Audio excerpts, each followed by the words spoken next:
तो मैंने लास्ट बताया था कि जब लॉर्ड कॉर्नवेलिस आए थे इंडिया में, ठीक है, मैंने बताया, इवन बताया भी था तुमको कि बैटल ऑफ प्लेसी के बाद जब ये आए थे वापस हमारे इंडिया में आए थे, तो ये फर्स्ट टाइम जब आए थे तो इनको गवर्नर जनरल और कमांडर इन चीफ दोनों पद के लिए इनको अपॉइंट किया गया था। एज वेल एज मैंने कहा था कि ये मतलब काफी ज्यादा ये थे कीन थे कि वो उनका मेन इंटेंशन यही था कि वो ब्रिटिश पावर या ब्रिटिश रूल को ज्यादा से ज्यादा ऑल ओवर इंडिया वो एक्सटेंड करना चाहते थे कि हर एक टेरिटरीज को वो एनेक्स करके सिर्फ और सिर्फ ब्रिटिश राज होना चाहिए, इंटेंशन था। तो इवन मैंने कहा था कि ये जब आए थे उन्होंने काफी सारे बदलाव लाए थे, मतलब काफी सारे चेंजेस लाए थे। और चेंजेस में उन्होंने सिविल सर्विस का इंट्रोडक्शन किया था, जहाँ पर वो जो भी गवर्नमेंट ऑफिशियल्स है या जो भी ऑफिसर्स है उनको मेरिट बेसिस पे अपॉइंट किया जाता था। फिर मैंने तुमको बताया था कि कोर्ट सर्विसेज है, जहाँ पर लोकल कोर्ट्स है, हाई कोर्ट्स है। लोकल कोर्ट्स जो भी है ये लोगों को जस्टिस प्रोवाइड करते हैं, लोगों के साथ जो अनफेयर हुआ है उनको यदि कोई नाखुश होता है तो वो क्या कर सकता है, हाई कोर्ट में अपील कर सकता है। तो ये कोर्ट सिस्टम उन्होंने इंट्रोड्यूस करवाया था। तो आज हम देखने वाले हैं, हाँ, हमने मिलिट्री और पुलिस पुलिस फोर्स के बारे में पढ़ा था कि मिलिट्री उनको खुद के प्रोटेक्शन के लिए चाहिए था और पुलिस जो है मेंटेनिंग लॉ एंड ऑर्डर के लिए चाहिए था। फिर हमने जुडिशियल सिस्टम पढ़ा और इक्वलिटी बिफोर लॉ। हमने देखा था कि मतलब ब्रिटिश के आने के पहले जो बहुत से ये थे लॉज वगैरह, मतलब जो जजमेंट वगैरह मिलता था, जो कानून व्यवस्था था, वो हमेशा पार्शलिटी होता था, डिस्क्रिमिनेशन होता था। मतलब कास्ट सिस्टम के बेसिस पे लोगों को जजमेंट दिया जाता था। तो इन्होंने वहां पर भी चेंजेस लाया कॉर्नवेलिस ने। इन्होंने ये जो चार्ल्स कॉर्नवेलिस थे, इन्होंने वहां भी बदलाव लाए। बदलाव किस तरह से थे कि उनके हिसाब से या ये इक्वलिटी बिफोर लॉ होना चाहिए, मतलब इक्वलिटी अंडर लॉ, मतलब कानून के नजर में होना चाहिए, मतलब सबके लिए इक्वलिटी, यानी जो भी ट्रीटमेंट देते हैं हम इक्वली। इवन हमने ये भी पढ़ा था कि वो लागू करने के बावजूद वहां पर कहीं ना कहीं डिस्क्रिमिनेशन होता ही था, कि मतलब यूरोपियन के लिए अलग सा कोड हुआ करता था, उनको अलग से जजमेंट मिलता था, मतलब इक्वलिटी नाम का कुछ था ही नहीं वहां पर, वो सिर्फ नाम के लिए था। तो आज देखते हैं हम economic policies of the British. Economic मतलब क्या हो गया, यानी इंडस्ट्री सेट करना, गुड्स को प्रोड्यूस करना और कंज्यूमर तक वो गुड्स को हमें क्या करना है, सप्लाई करना है। सो इकोनॉमिक यानी आस्तिक, रिलेटेड टू मनी, यानी इकोनॉमिक हमारा गुड्स किस मार्केट में गुड्स कैसा है, हमारा जीडीपी कैसा है, तो दैट इज इकोनॉमिक। और हमने देखा था कि जब यह इंडस्ट्रियल रिवॉल्यूशन हुआ था, तो इंडस्ट्रियल रिवॉल्यूशन होने के बाद कई सारे मशीन्स का इन्वेंशन हुआ था, मतलब जहाँ पर जो हैंडमेड गुड्स थे, जो गुड्स हैंड से बनते थे, जिससे क्लोथ्स हो गया, विविंग्स हो गया, तो ये सारी चीजें अब क्या हो गया, मशीन के द्वारा बनाए गए। और मशीन से होगा तो फिर वो भी गुड्स कैसा रहेगा, मतलब गुड्स में क्वालिटी भी रहेगा, एज वेल एज वहां पर एफिशिएंसी भी बढ़ जाएगी। तो इकोनॉमिक, तो देखते हैं कि ब्रिटिश के आने के बाद किस तरह का इकोनॉमिक था, हमारा हमारा इकोनॉमी कैसा था, हमारा कैपिटलिज्म कैसा था। तो देखते हैं यहाँ पर। So since ancient times there were invasion in India, many invaders settled in India and were absorbed in Indian culture। अभी ये क्या बोल रहा है कि मतलब इसके पहले जो रूलर्स थे, जो भी रूलर्स आए थे, वो रूलर्स जो किंग थे, जो रूलर्स थे, वो हमारे इंडिया में पहले भी आए, जो इन्वेडर्स थे वो पहले भी आए। और वो क्या कर मतलब हमारे इंडिया में ही क्या हो गए, सेटल हो गए और हमारे जो कल्चर्स थे उसमें घुल मिल गए। तो वो आए लेकिन उसमें कोई बदलाव नहीं किया उन्होंने, मतलब कोई ये नहीं किया, मॉडिफिकेशन नहीं किया। हमारे जो कल्चर है या हमारा जो ट्रेडिशन है, जो मार्केट है, उसमें उन्होंने कोई चेंजेस नहीं किया। मतलब जिस तरह का हमारा कल्चर है, जिस तरह का हमारा ट्रेडिशन है, उनमें ही वो क्या हो गए, घुल मिल गए। मतलब जैसा सब खा रहे हैं वैसा हम भी वही प्रोड्यूस करेंगे जैसा चल रहा है। मतलब जिस तरह से मार्केट है वो उसी हिसाब से चल रहे थे, उसमें कोई उन्होंने चेंजेस नहीं किए, कोई बदलाव नहीं लाया। बट ये Britishers, British East India company, इन्होंने हमारे इंडिया में तो आए, चलो इंडिया को उन्होंने कब्जा तो कर लिया, एज वेल एज उन्होंने क्या किया, हमारे मार्केट को भी कैप्चर कर लिया। कैप्चर करने के बाद उन्होंने लोगों, मतलब वहां पर उन्होंने लोगों को मशीन इंट्रोड्यूस करवाया। मतलब जहाँ पर हैंडमेड गुड्स हुआ करते थे वहां पर अब यहाँ पर भी इन्होंने क्या किया, इंडिया में भी मशीन का यूज करना शुरू कर दिया। मतलब धीरे धीरे इन्होंने क्या किया, बहुत से बदलाव लाना शुरू कर दिया, पूरा मार्केट को इन्होंने चेंज कर दिया, ट्रेंड को चेंज कर दिया। तो फुल्ली इन्होंने क्या किया, लोगों को एकदम एक्सप्लॉइट करना शुरू कर दिया। तो ये जो इकोनॉमिक पॉलिसीज था, मतलब पॉलिसीज मतलब क्या हो गया, उनके जो नियम है, ठीक है, उनके जो प्रिंसिपल्स है, जो उनके पॉलिसीज है, जो उनके नियम है, उनमें उन्होंने क्या किया, बहुत से बदलाव लाए थे। देखते हैं किस तरह से। सो मैनी इन्वेडर, इन्वेडर पता है ना क्या होता है?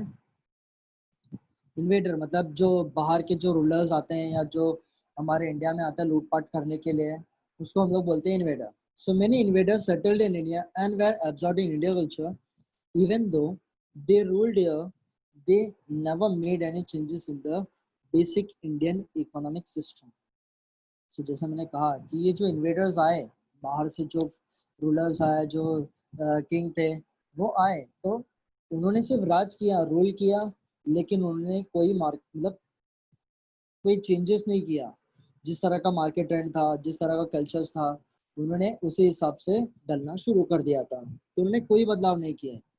The Britishers were an exception. ये थोड़े अलग टाइप के थे ब्रिटिशर्स ने, ये तो आए, मार्केट भी कैप्चर किया, हमारे एरिया को भी कैप्चर किया, एज वेल एज इन्होंने क्या किया, हर एक चीज में बदलाव लाना शुरू कर दिया। तो देखते हैं, England was a modern nation due to industrial revolution, capitalist economy, capitalist economy prevailed, prevail यानी इंट्रोडक्शन करवाया गया, हमारे इंडिया में उसे लागू कर दिया गया, इम्प्लीमेंट कर दिया गया। तो ये जो थे ब्रिटिशर्स थे, ये British East India company, industrial revolution तो इन्होंने देखा ही था, इन्हें पता भी है मशीन मशीन का एडवांटेज पार्ट क्या है। तो इन्होंने क्या किया, वो कैपिटलिस्ट इकोनॉमी, कैपिटलिस्ट इकोनॉमी मतलब क्या हो गया, जहां पर एक इन्वेस्टर, इन्वेस्टर क्या करता है, फैक्टर्स ऑफ प्रोडक्शन में इन्वेस्टमेंट करता है, यानी ये फैक्ट्रीज वगैरह, फैक्ट्रीज ओपन करते हैं, रॉ मटेरियल्स खरीदते हैं, और उसी रॉ मटेरियल को मशीन के द्वारा क्या करते हैं, उसको मैन्युफैक्चर करते हैं और उसे कंज्यूमर तक सप्लाई करते हैं। तो इसे हम लोग बोलते हैं कैपिटलिस्ट इकोनॉमी। मतलब जहाँ पर एक इंडस्ट्रियलिस्ट इंडस्ट्री ओपन करते हैं और प्रोडक्शन करते हैं और सप्लाई करते हैं, ठीक है, उसको हम लोग बोलते हैं capitalist economy. So hence they inculcated an economic system in India which was conducive to economic system in England. Due to this, Britishers gained economic benefits, but India started facing exploitation. तो ये तो आए, इन्होंने क्या किया, अभी जिस तरह का यूके में यानी इंग्लैंड में जिस तरह का इकोनॉमिक सिस्टम था, सेम इकोनॉमिक सिस्टम उन्होंने इंडिया में भी क्या किया, उसे कॉपी पेस्ट कर दिया। मतलब एज इट इज, जैसा वहां का, जहाँ जिस तरह का मार्केट ट्रेंड वहां का था, जिस तरह का वहां था, सेम चीजें मार्केट यहाँ पर भी उन्होंने सेटअप करना शुरू कर दिया। मतलब सेम इकोनॉमिक सिस्टम को यहाँ पर भी इंट्रोड्यूस किया, जैसा जैसा इंग्लैंड में था, सेम इकोनॉमिक सिस्टम हमारे इंडिया में भी फॉलो हो गया। सो ये जो इनका इकोनॉमिक सिस्टम था, ये इकोनॉमिक सिस्टम उनके लिए बेनिफिशियल था। अब वो बेनिफिशियल किस तरह से था, ये क्या करते थे, हमारे इंडिया से जो भी रॉ मटेरियल था, ठीक है, जो रॉ मटेरियल मतलब क्या होता है, कच्चा माल जिससे गुड्स को बनाया जाता है। तो ये जो कच्चा माल है, जो रॉ मटेरियल है, ये क्या करते थे, हमारे इंडिया से एक्सपोर्ट करते थे, मतलब अपने इंडिया में वो एक्सपोर्ट करते थे। एक्सपोर्ट करने के बाद अभी ये जो रॉ मटेरियल है चीपर रेट में वो अपने इंडिया में लेके, अपने अपने देश लेके जाते हैं, इंग्लैंड में लेके जाते हैं, और वहां पर with the help of machine वो क्या करते हैं, गुड्स को बनाते हैं। सपोज कॉटन, कॉटन एक रॉ मटेरियल है, कॉटन को वो क्या करते हैं, एक्सपोर्ट करते हैं यूके में, यानी इंग्लैंड लेके जाते हैं। हमारे इंडिया का कॉटन वो इंग्लैंड लेके जाते हैं, with the help of machine वो क्या करते हैं, वो कॉटन की मदद से थ्रेड बनाते हैं, कपड़े बनाते हैं, और उसे हमारे इंडियन मार्केट में वो चीपर रेट में बेचना शुरू कर दिए। अभी तुम लोग सोचोगे यहाँ कि सर फिर चीपर रेट में है, मतलब हमारे लिए तो बेनिफिशियल है ना, हमारे इंडिया के लिए, बट बेनिफिशियल उनके लिए था। अभी यहाँ पर क्या है, डायरेक्ट कंपटीशन हो गया। कंपटीशन मतलब कैसे कंपटीशन, जो हमारे ये इंडिया के इंडस्ट्रियलिस्ट थे, मतलब वो लोग, वो मजदूर, वो लेबर जो घर पे प्रोडक्शन करते हैं, जो घर पे बनाते हैं, जो खुद के मशीन से बनाते हैं, तो कंपैरिजन टू देम वो क्या करते थे, गुड्स को एट अ चीपर रेट बेचते थे। मतलब इंडियन प्रोडक्ट ऑलरेडी अवेलेबल है इंडियन मार्केट में, लेकिन वो क्या करते थे, अपना गुड्स जो यूके में उन्होंने बनाया है क्वालिटी गुड्स, उन्होंने क्या किया कंपैरिजन टू इंडियन, उन्होंने सस्ते दाम में बेचना शुरू कर दिया। अब यहाँ पर उनके लिए बेनिफिशियल है कि लोगों को अच्छी क्वालिटी गुड्स मिलने लगे, तो लोगों ने उनका गुड्स खरीदना शुरू कर दिया, इंग्लैंड के गुड्स खरीदना शुरू कर दिया। लेकिन जो हम इंडियंस थे, जो इंडियंस लेबर थे, जिन्होंने अपने मतलब वो हैंडमेड गुड्स या अब जो इंडिया में गुड्स को प्रोड्यूस किया है, लोग वो गुड्स नहीं खरीद रहे। क्यों? क्योंकि वो जो लेबर्स है या जो इंडस्ट्रियलिस्ट है, वो क्या कर रहे हैं, थोड़ा महंगा बेच रहे हैं। तो यहाँ पर लोगों ने उनको उनको प्रायोरिटी दिया, और इससे क्या होगा, हमारा इकोनॉमिक एक्सपेंडिशन होना शुरू कर दिया। मतलब इस तरह से बेचारे जो मजदूर थे, जो घर पे ही प्रोडक्शन करते थे, जो इंडिया में प्रोडक्शन करते थे, बेचारे बैंकरप्ट हो गए, और उस हिसाब से उनको अपना बिजनेस बंद करना पड़ा। तो यहाँ पर डायरेक्ट कंपटीशन हो गया था ब्रिटिश ईस्ट इंडिया कंपनी से और इंडियन इंडस्ट्रियलिस्ट से। तो जो लेबर थे, जो हैंडमेड गुड्स बनाते थे, जो हैंडस्पन बनाते थे, तो यहाँ पर डायरेक्ट कंपटीशन हो गया। यहाँ पर भी सबसे ज्यादा गेन किसको हुआ, हमारे ब्रिटिश ईस्ट इंडिया कंपनी को। ओके, सो उन्होंने नेक्स्ट, हाँ, तो यहाँ पर दिया due to the British gained economy. Gain मतलब क्या होता है, कुछ हासिल करना, ठीक है। Due to this Britishers gained economy, एक, चलो नेक्स्ट देखते हैं। सो नेक्स्ट है लैंड रेवेन्यू सिस्टम। तो ये एक्सप्लॉइटेशन का मतलब समझा, एक्सप्लॉइटेशन का मतलब होता है किसी का फायदा उठाना या लोगों को विक्टिम बनाना, ठीक है, उसको बोलते हैं एक्सप्लॉइटेशन। मतलब किसी की मजबूरी का फायदा उठाना या किसी को मैनिपुलेट करना, किसी को विक्टिमाइज करना, ठीक है, उसको बोलते हैं exploitation. So land revenue policy, land मतलब क्या हो गया, जमीन, रेवेन्यू मतलब जो इनकम लैंड के थ्रू मिलता है, उसको हम लोग बोलते हैं लैंड रेवेन्यू पॉलिसी। अब ये लैंड रेवेन्यू पॉलिसी में क्या था, देखो, so before the British rule the village economic system was self sufficient, मतलब काफी संतुष्ट थे, वेल सेटिस्फाइड थे, मतलब काफी एकदम अबंडेंट था, मतलब लोगों को, गांव वालों को कोई परेशानी नहीं था, फार्मर्स को कोई परेशानी नहीं था, ब्रिटिश के पहले। हाँ, ये ब्रिटिश के पहले का। So though through agriculture and related services, the need of the village were fulfilled in the village itself. Land revenue was the main source of income of the state. During the pre-British period, revenue was based on the type of cultivated crop.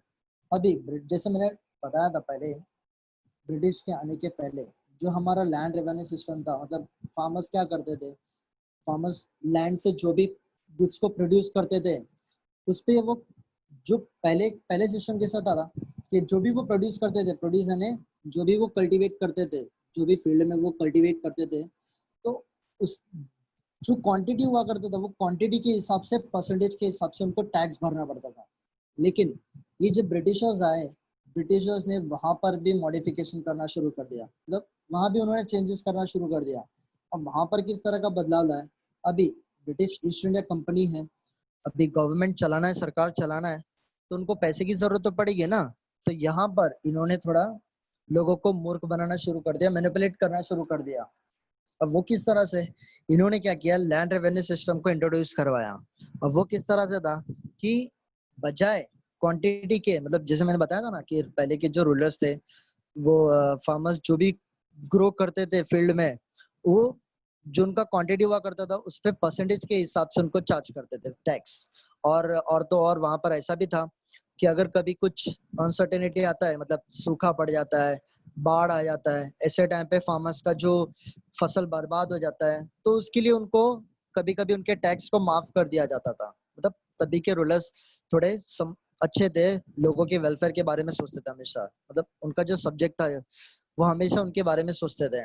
और कभी कभी तो कभी अगर farmers का कर्ज ज्यादा हो गया तो उनको कर्ज मुक्त कर देते, टैक्स एग्जम्प्ट कर देते थे। बट ब्रिटिशर्स ने क्या किया, टैक्स को कंपलसरी कर दिया कि मतलब कुछ भी हो, भले ही आपको फसल मिले ना मिले। लगान मूवी देखा है, लगान, किसने देखा है लगान? हाँ, मैंने देखा है। देखा है ना। तो लगान मतलब क्या हो गया, टैक्स। बुनकर यानी जो फसल उगाते हैं उस पे उनको टैक्स भरना पड़ता है। तो उसमें देखो वो मूवी में साफ साफ दिखाया है कि मतलब 2 साल से बारिश नहीं आती है और फसल उगता नहीं है, फिर भी गांव वालों पे ज्यादा से ज्यादा टैक्सेस रहता है कि आपको भरना ही है, भले आप फसल उगाओ ना उगाओ हमें नहीं पता, आपको क्या करना है, कंपनी को टैक्स भरना ही है, चाहे आप उसके लिए अपनी जमीन बेच दो या कुछ भी करो, बस हमें पैसा मिलना चाहिए।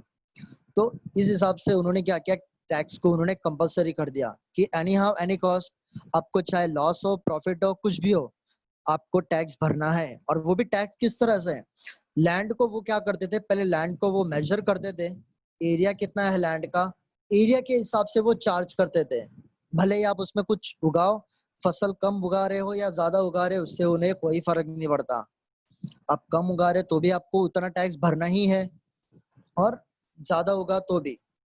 तो यहाँ पर बेचारे फार्मर्स जो खुद के परिवार के लिए थोड़ा सा फसल उगाते हैं फिर भी उनको एरिया के हिसाब से पे करना पड़ता था। तो ये तक क्या था, एक तरह का एक्सप्लॉयटेशन ही था, टायरनी था, उनका अत्याचार ही था। देखते हैं। So during the pre-British period, revenue was based on the type of the cultivated crop. The farmers were exempted from the taxation. Exempted मतलब क्या होता है, माफ कर देना, मतलब जो उनका टैक्स रहता है, ठीक है, in case of loss of crop, अगर सूखा पड़ जाता है, बाढ़ आ गया, फसल बर्बाद हो गया, कुछ मिला नहीं अनाज, तो उनके टैक्सेस को माफ कर दिया जाता था। Revenue was mainly collected in the form of grains मतलब जो भी वो फसल उगाते थे उसके हिसाब से उनसे टैक्स वसूला जाता था। मतलब आप जितना मेहनत करोगे उस हिसाब से तुमको टैक्स भरना पड़ेगा, ये नहीं कि आपके पास इतना बड़ा एरिया है आपको उस हिसाब से पे करना पड़ेगा, ये एक तरह का नाइंसाफी है, अनफेयर हो गया। Even in case of the late payment of the tax, the farmer's land was not confiscated. Confiscated का मतलब क्या होता है, जब्त कर लेना, सीज कर लेना, छीन लेना। मतलब पहले के जो रूलर्स थे वो अच्छा था कि वो मतलब थोड़ा समझदार थे और वो क्या करते थे कि अगर कभी फार्मर पे नहीं कर पा रहे तो उनकी जमीन उनकी ही रहेगी, फार्मर्स की ही रहेगी, वो उनसे छीना नहीं करते थे। मतलब थोड़े पीटी टाइप थे तब के रूलर्स, मतलब कंसिडर करते थे कि ठीक है उनकी मजबूरी है, हमें फायदा नहीं उठाना चाहिए। लेकिन ये जो ब्रिटिश ईस्ट इंडिया कंपनी थे ना, ये ऐसे नहीं थे, ये नहीं कि चलो हमें फार्मर्स मजबूरी समझना चाहिए, नहीं, उनको सिर्फ अपना घड़ा भरने से मतलब है, उनको सिर्फ अपनी जेबें भरने से मतलब है। मतलब फार्मर्स कुछ उगाए ना उगाए उनसे उनको कोई लेना देना नहीं है, आपको भरना है मतलब भरना ही है। मतलब एक तरह का बहुत जुल्म किया। To increase income the British made important changes in the revenue system. Revenue का मतलब क्या होता है, इनकम, मतलब जो भी वो इनकम रिसीव करते हैं, ठीक है, in the form of money, उसको बोलते हैं revenue. Land was measured as per the area of the land, the tax was fixed. उनका टैक्स हमेशा फिक्स रहता था लैंड एरिया के हिसाब से, इतना एरिया है तो आपको इतना टैक्स भरना है। सो payment of the tax was made compulsory in the form of the cash. आपको कैश भरना ही है, मतलब जो भी वो टैक्सेस पे करते हैं एट द किस तरह का फॉर्म में रहता है, एट अ कैश।